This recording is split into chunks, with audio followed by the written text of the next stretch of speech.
Government is not the solution to our problem. Government is the problem. We can meet our destiny to build a land here that will be for all mankind a shining city on a hill. You're listening to the Liberty Brothers Radio Show, only on Revolution Radio. Now, here are your hosts, Jim White and Jason Van Tatenhove. Crusade for freedom is your chance and mine to fight communism. Please hang up and try again. Well, again, today we've got coming on soon James Wesley Rawles, who, of course, is the author of Patriots, was kind of the first breakout novel that he did in the fiction genre. And, you know, that was actually released in several different by several different publishers at first. It was originally, I want to say, back in...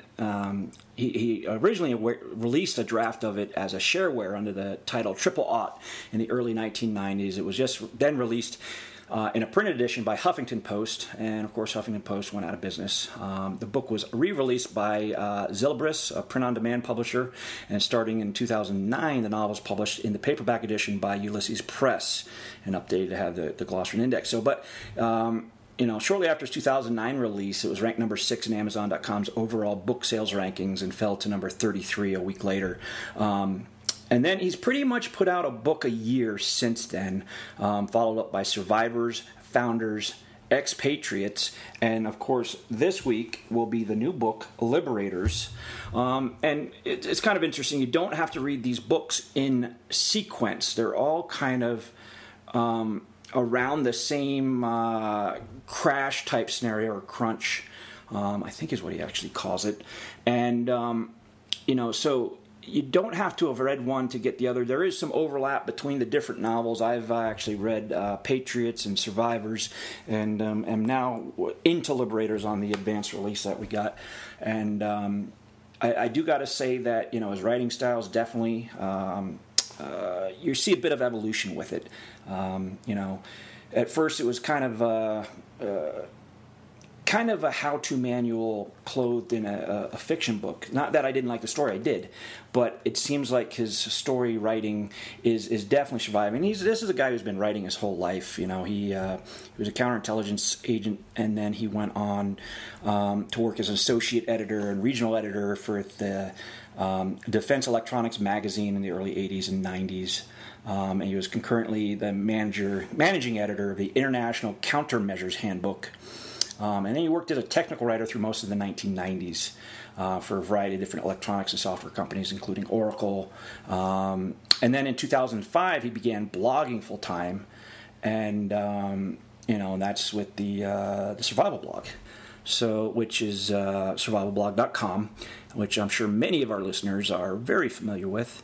And again, he's kind of, the blog's been described as the guiding light of the prepping movement. And, you know, he's always very family-oriented, though he is very, you know, secretive on where he lives. He never talks about where he actually lives, and, you know, he doesn't want people showing up the day after something happens, you know, in Winnebagos, and I can't blame him, you know. I definitely understand where he's coming from with that. But yeah, definitely a New York Times bestseller, and I got to say, I've been reading his book since Patriots, and I do very much enjoy them. Well, I've tried to. He does have some good books. I have read one or two of his previous novels. I don't remember which ones. I've emailed his. I have a contact there. I believe it's his personal assistant. I think. Anyway, I emailed her just earlier and gave her the new number to call. So I just reached back out to her again via email. And I told them that they had to wait a little bit to call because of the opening and things like that. But the only thing I can think of is maybe they didn't realize it was Mountain Standard Time. You know, I don't know if I made that clear. I thought I pretty much did. At any rate, I just sent her an email, so we'll see what happens. And in the meantime, I think we're going to have, I believe, Jason, on Wednesday or Thursday, we're going to have Daisy Luther and Melissa Melton both on the air with us at the same time. Of course, Daisy Luther is the organic prepper. Melissa Melton is half of the Truth Stream Media with Aaron Dykes. Of course. That would be Thursday. We'll have them on Thursday, and then on Friday, this coming Friday, Ty Bollinger is going to be on this Friday, and we're going to have Tim Brown, who is my friend, and I don't know if you've talked to Tim, but you've talked to Tim before. I think Tim Brown from Freedom Outpost, haven't you? Yeah, Jason. I have. Yeah, he's gonna guest host with us on Friday. I don't think he's ever guest hosted a radio program before. I thought we were going to have Glenn Tate on Friday. No, that we were going to have Glenn Tate on. We could have Glenn Tate on Friday, but we may have him on the second hour. Yeah. We could have them both on.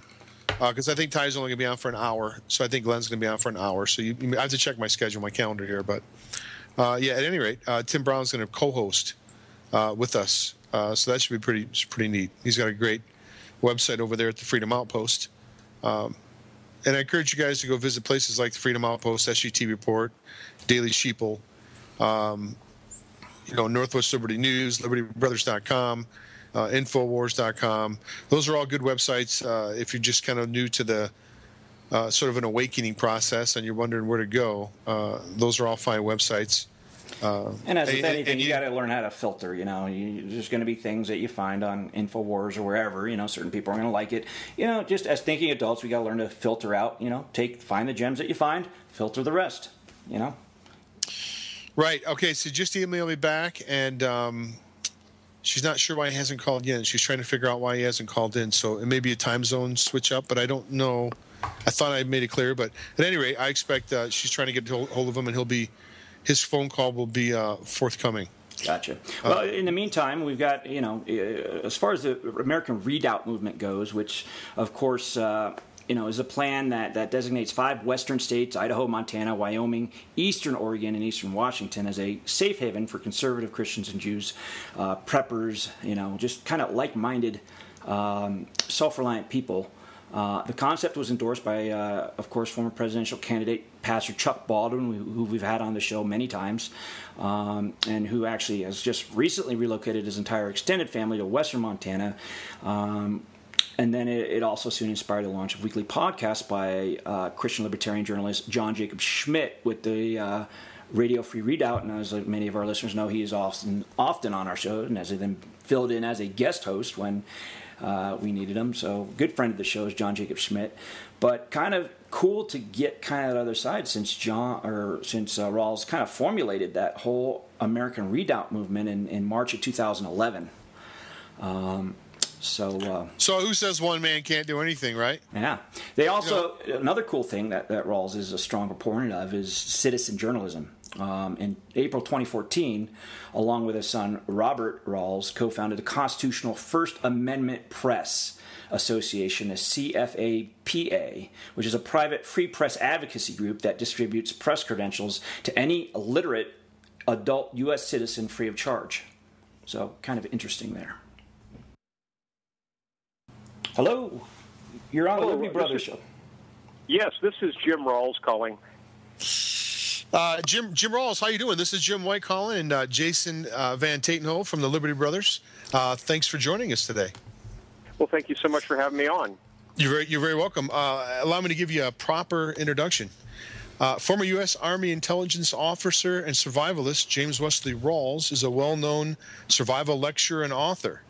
He's the founder and editor of survivalblog.com, the nation's most popular blog on family preparedness. The New York Times best-selling author of 4 previous survivalist thrillers and a nonfiction survivalist guide. Rawls lives in an undisclosed location west of the Rockies. And again, Jim Rawles, we thank you so much for joining us today on the Liberty Brothers. Thank you for having me on. I appreciate it. You're very welcome. Jason, you have a question? Well, actually, I was just going to go into a little bit. You have a new book coming out in I want to say it's tomorrow, isn't it? Yes, that'll be the 21st of October. The Liberators, and I've been reading it, and got to say that I enjoy your books. I'll say that first and foremost. I've been reading you since Patriots, actually, with the survival guides and whatnot, and I'm definitely seeing an evolution of your fiction writing, and I liked it to begin with, but I have to say it's getting stronger and stronger. Now, you set this this kind of thing around what you call the crunch, which is kind of an economic crash that I got to say, when I first read Patriots, it sure seemed eerie how similar it could be to a lot of the projections out there. And what's interesting is these books don't, you don't have to read one before the other. They all kind of coincide around the same event, around the same sort of time area, right, with different characters. Can you tell us a little bit about what made you decide to kind of go in that direction? Well, I wanted to focus on that exciting time period, that near future period of the crunch itself, and I wanted to be able to show a lot of different people from different economic backgrounds, in different geography, in different climates, how they each got through this. And I didn't want, the group that I showed in my initial novel, Patriots, was kind of an idealized group of what could be, with a really well-trained and organized group. And then in some of my later novels, I tried to show people that were all along the spectrum of preparedness, all the way from people that had the skills but not the tools, and even a few clueless people who managed to survive. But I wanted to be able to show different people's reactions to this. And this latest one, Liberators, is set primarily in British Columbia. And there I was able to show how people were able to get through the crunch and then two different waves of invasion while living in a very severe climate. The interior of British Columbia has extremely cold winter nights and very little daylight. It's so far north that it's almost a climate like Alaska. So I wanted to show different people, different geography, and different climates. Jim, you see now where you've been really on the forefront of this for quite some time. And a lot of the things that maybe when you first started writing or talking about, you were labeled, I'm sure like I was, and like many people are out there, crazy conspiracy person, not job. Yeah, there's a whole litany of them. I'm sorry, go ahead. Sure. I wrote the first draft of Patriots in the winter of 1990, 1991, and I was talking about the level of indebtedness our nation had, and I talked about a repudiation of the U.S. dollar as a currency unit following a major credit collapse and a dollar collapse in international trade. And at the time, people were saying, oh, that could never happen. Well, then we had the credit crisis of 2008, and suddenly people realized, yes, that really could happen. Indeed. Now, how do you attribute having that kind of forethought? Is that your background? And I wanted you to go over, if you could, that would probably segue nicely into my next question. Because I think of your background, you have a background in intelligence, and I think we just briefly touched on it. But there's probably very few people out there that don't know much about your background. But, we have people joining our new listeners all the time. And certainly, as you know, there's new people waking up to the movement all the time. Could you just go over briefly about your background? And I imagine that's probably where you got all your insight so far in advance. Is that fair?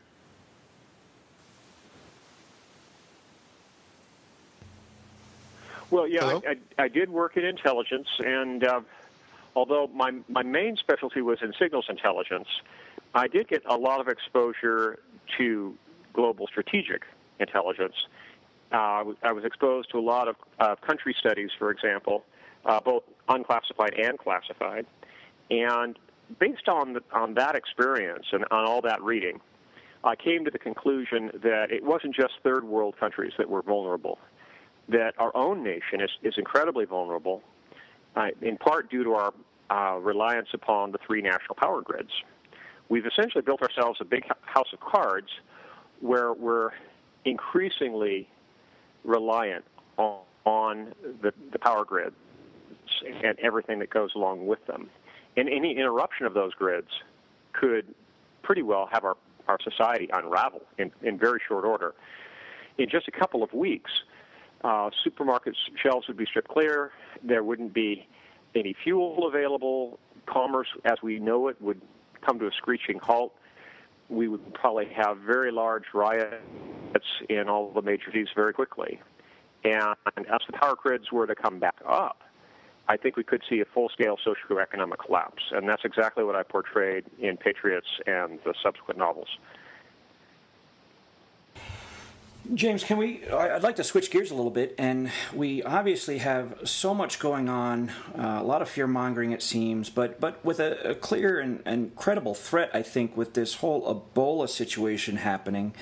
Can you talk about, you've obviously been a prepper for a long, long time and kind of a guiding light in the prepping community, and I know you're a very strong advocate of family preparedness. Can you talk a little bit about how you and your family may be preparing for if this does, happen? I know my family and I have basically a 100-mile radius lockdown plan if the virus were to hit up here in western Montana, where we're out of, within, say, 100 miles of where we live, we may go into a lockdown mode, and then obviously we have plan B if that were to get to a point where we've got to get to an even more rural area. We've got that in place as well. But can you talk a little bit about maybe what you're doing and your family as far as just shoring up preps and stuff?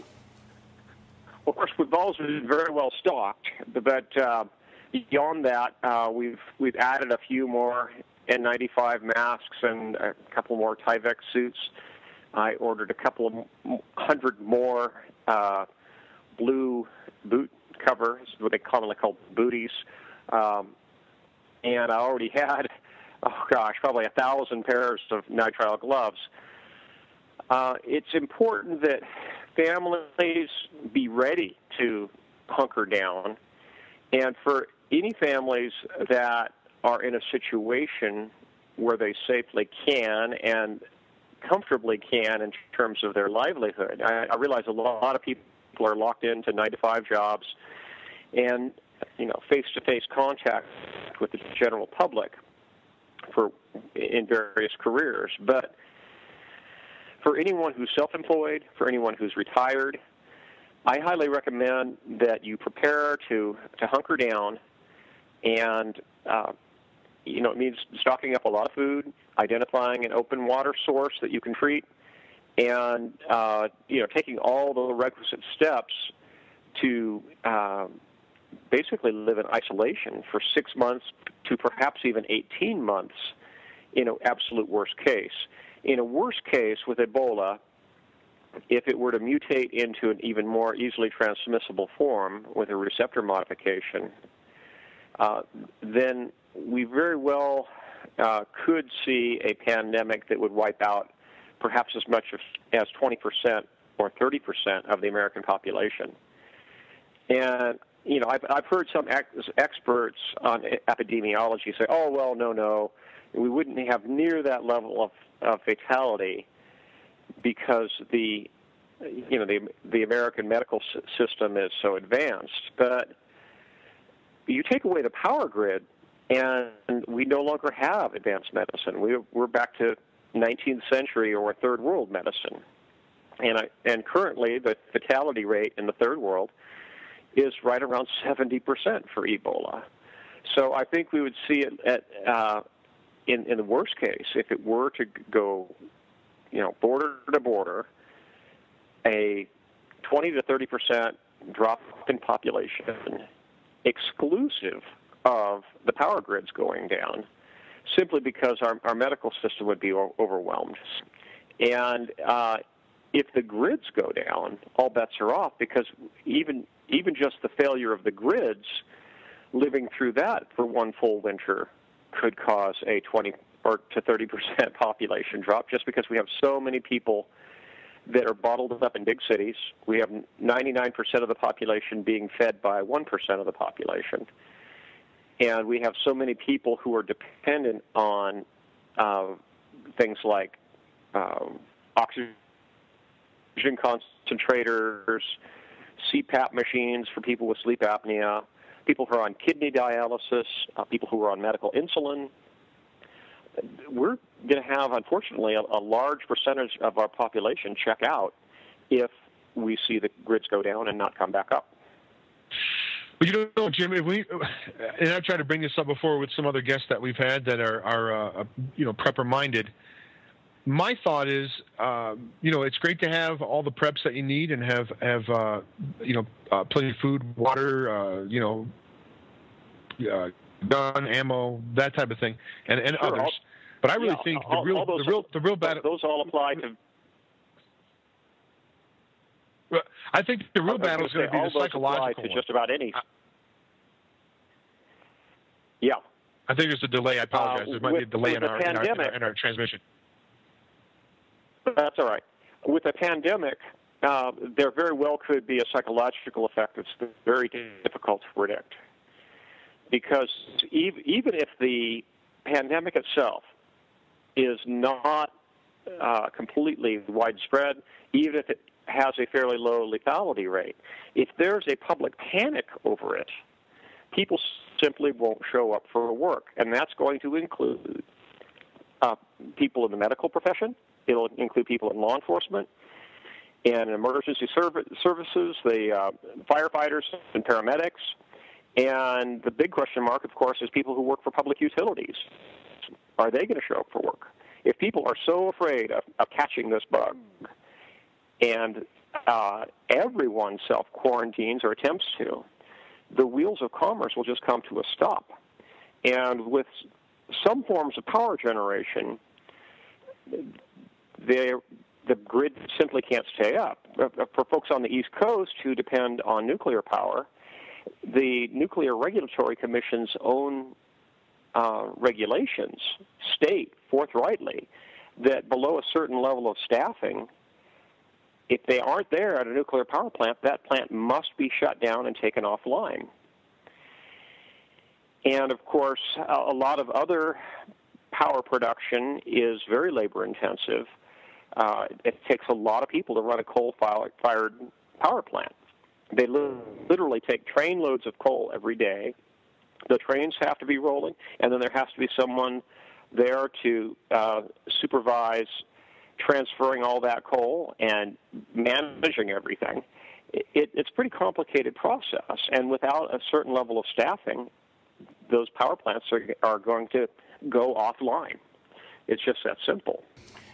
So we need to recognize the fragility of our system and take the appropriate countermeasures as families, as individuals. Now, in the Northwest, where we are, we're blessed with pretty abundant hydroelectric power. And of all the power production methods in the United States, hydroelectric power is the least labor-intensive. The turbines just sit there and spin, and there's only really seasonal adjustments that are needed to operate a hydroelectric dam. And what's not very well known outside of the electric power industry is that most power exporting regions, those power producing regions, are already set up to island their power locally, which means even if the national grids go down, they can reconstitute their power within a matter of minutes so that their local region around the hydroelectric dams will still have power. And if you look at some of, like you mentioned here in Montana, for example, in Montana, there's some huge hydroelectric dams. There's at Lake Koocanusa, there's a huge dam. On the Clark Fork River, there's a huge dam. Either one of those two could supply power all the way to Spokane and beyond. So I think that if we do see a grid collapse, the very safest region to be will be in places like western Montana and North Idaho and eastern Washington. I mean, look at the tremendous hydroelectric potential of Washington State. It's enormous. So even though the rest of the grids may go down, smaller grids, these islands of power, will pop back up. Now, Jim, you kind of set out there geographically with those states you just mentioned, the American Redoubt Movement, which, of course, you formulated back in 2011. It's now 2014. It's been going for several years. Can you talk a little bit about what kind of brought you to the point where you wanted to formulate that? And I know that not only do you have the Redoubt Movement, but you seem to have also an organic movement of people such as myself who just felt that I needed to get out of where I was, which was in northern Colorado with my family, and move out to an area which was, strategically a better place to be, in my thoughts. Can you talk a little bit about the Redoubt movement and kind of the what you've seen in the years since it started? Well, it's certainly grown. For any of your listeners that aren't familiar with it, the American Redoubt is a strategic relocation plan that I came up with, basically coinciding with the region I considered the safest in the event of a socioeconomic collapse, which consists of Idaho, Montana, Wyoming, and then the eastern half of Oregon and the eastern half of Washington State to form a what I refer to as a redoubt region, a safe stronghold. Originally, my plan was simply to put people together for safety. But I realized that since the American Redoubt region was already fairly conservative politically, that by encouraging people to move to this region, we would further consolidate that conservatism, and we would make what are already red states a little darker red. In Colorado, we've seen just the opposite going on. For example, Colorado has gone from a red state to a purple state, and who knows, maybe in another 10 or 15 years it might be blue. You look at Governor Hickenlooper and the clowns that run that state. It's no wonder. I mean, it's on the downhill slope. It's basically been Californicated, and it's a lost cause. But conversely, the redoubt states are becoming even more conservative, more solidly Christian, and more solidly behind the preparedness movement. I think as time goes on, it'll be a sea change. Excuse me. And I think that we'll have more and more conservative, God-fearing folks move into the redoubt region. And in the long term, if there is a political vacuum, I think that there is even the potential for secession in those states, but I don't think it quite exists yet.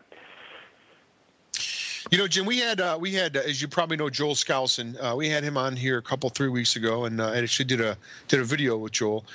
He's under the impression that he doesn't think there'll be a financial collapse necessarily. He's more along thinking a nuclear type of an exchange, and you may be familiar with some of his work. What do you think as far as how he comes at things? He's a very smart guy. Certainly he's a brilliant guy. Actually, absolutely. You have to take in when he speaks. You have to certainly take it into account. Are you along those same lines with him about the nuclear war thing, or are you thinking something different? Well, I have a little bit different take. I grew up in the bomb shelter era, and in fact, I grew up in a bomb shelter town. I grew up in Livermore, California, which is the home of the American nuclear weapons program in terms of design. So, I have a full appreciation of what nuclear weapons can do. I've been to nuclear, biological, and chemical weapons school for the Army. I know my way around a nomograph. But I think that Joel is probably a little more concerned about nuclear warfare than I am. If anything, my concern is not a major strategic toe-to-toe exchange with the Russians or the Chinese. My concern would be either a rogue state like North Korea, or later perhaps Iran, or a terrorist group getting a hold of nuclear weapons, or at least just fissile material and building a sub-critical yield dirty bomb. Any idiot can build one of those. So if anything, I'd say I'm a little bit less concerned about nuclear warfare than Joel, but it's still certainly on my list. I just think it's much more likely that we're going to see either an economic collapse or a major solar flare, for example.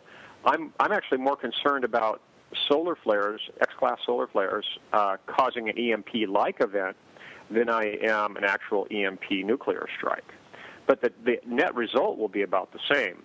In fact, it could even be worse with a solar storm because one whole hemisphere of, one whole side of the globe could be facing the sun and get fried. And talk about the power grids going down.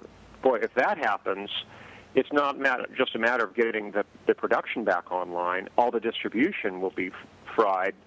There'll be transformers all up and down the line. Some of these are huge transformers, of which the power utilities have very few spares, that are going to get fried, and it might be months or even years before the grid comes back up.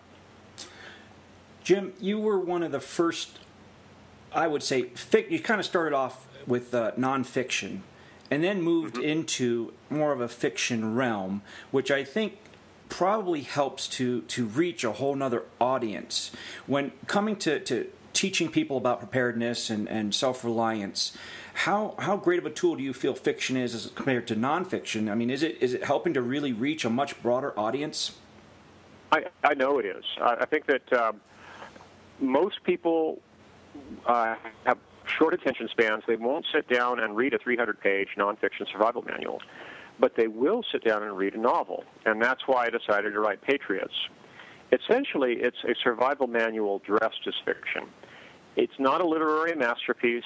It doesn't have the most well-developed characters, and it doesn't have a wonderful love triangle or anything like that. It's pretty basic in terms of its fictional tenets, but I did include in it a tremendous amount of practical, tactical stuff.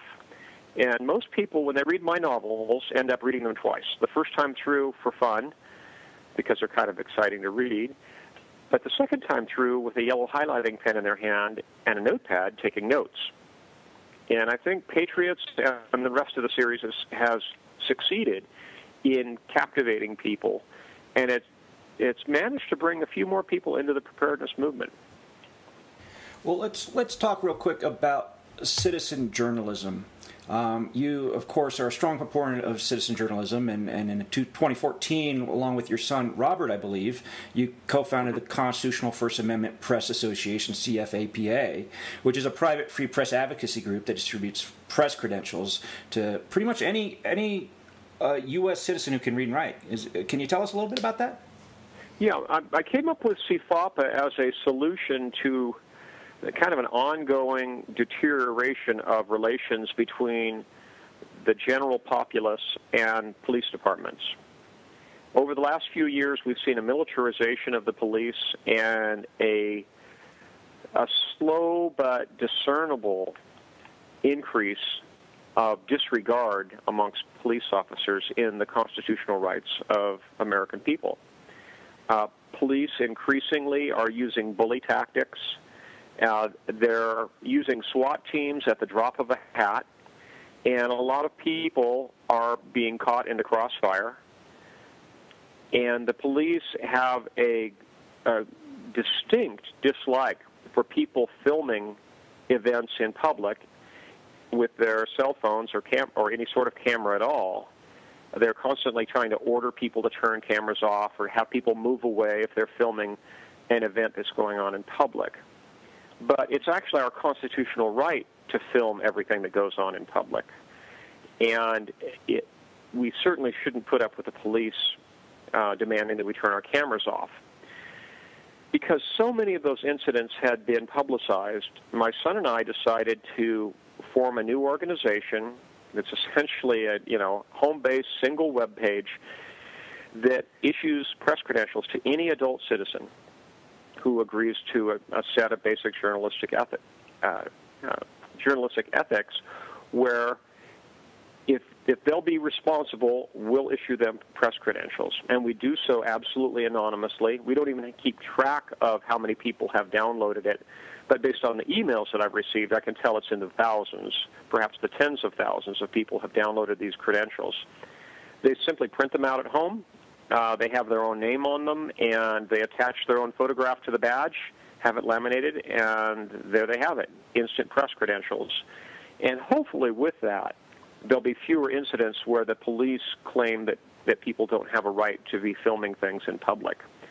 And the long-term goal for the organization is actually to work ourselves out of business, to get it to the point where people with cameras filming events in public will become so ubiquitous that the police will actually stop asking for credentials. that'll be the assumption that everyone can indeed recognize, exercise their First Amendment rights and go ahead and film. And at that point, we will gladly go out of business and stop issuing credentials because it will no longer be required. I love the plan. Excellent plan. Jim, we had author Glenn Tate, author of 299 Days, which is like a 10-part series on, and we talked to him, and he talked about the characters that he had in his novel, where some of them were based upon people that he knew or certain friends that he had. Do you do similar type things? Do you utilize? Yes, you do, okay. Yeah, especially in my first novel, Patriots, the vast majority of the good guy characters in there were based on real-life friends of mine. And in fact, a couple of them teased me when they had their characters killed off. That they are based on real people, or in some cases, they're kind of amalgamations of several real people. And I did that because, I knew these people quite well. I knew their personalities, their quirks, and I thought it made more interesting characters.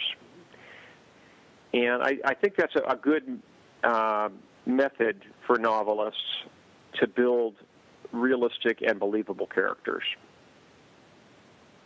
Well, so I wanted to talk a little bit about you're very outspoken with your faith, and appear to be a man with very strong faith. Can you talk a little bit about how important you feel that faith is in a situation? Let's take Ebola for one, where there's not too much we can do. If it gets in our area, we can self-isolate and have certain protections on with Tyvek suits, N95, N100 masks, whatnot. But really, I think prayer kind of plays into that. Can you talk about how important that is to you? Certainly. I think that Christian faith is the real core of why I'm here and sharing the gospel with people and associating with like-minded people is very important to me. In part because it's going to take faith and friends to survive. And in a situation of lawlessness, it'll only be God-fearing people that'll still be law-abiding. People who are not God-fearing are basically going to see it as carte blanche to do whatever they want, take whatever they want, treat people however they want, and it won't be a very pretty situation. I would much rather be in a Christian community with people that I know I can trust. And the other important thing about Christian faith is, because I know my final destination when I die, and there are only two final destinations, eternal life in heaven or eternal life in hell, I know that I'm going to heaven. So that, in part, gives me not a full sense, but a partial sense of fearlessness, where I'm not totally focused on my own personal survival.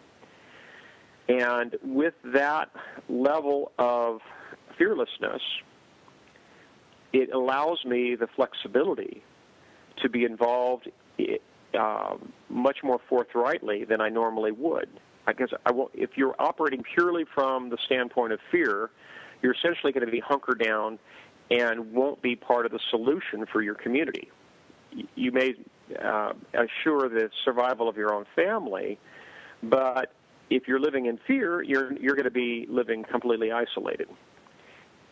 If you're living, Jim, go ahead. No, I'm sorry. I apologize. I didn't know you weren't done. Go right ahead. I just think that it's important that people first get right with God, and then from that position of faith, that they pray about their personal situations, and if they feel convicted to prepare, if they feel convicted to move, that they don't hesitate. Do as the Holy Spirit guides you, and get a move on, folks.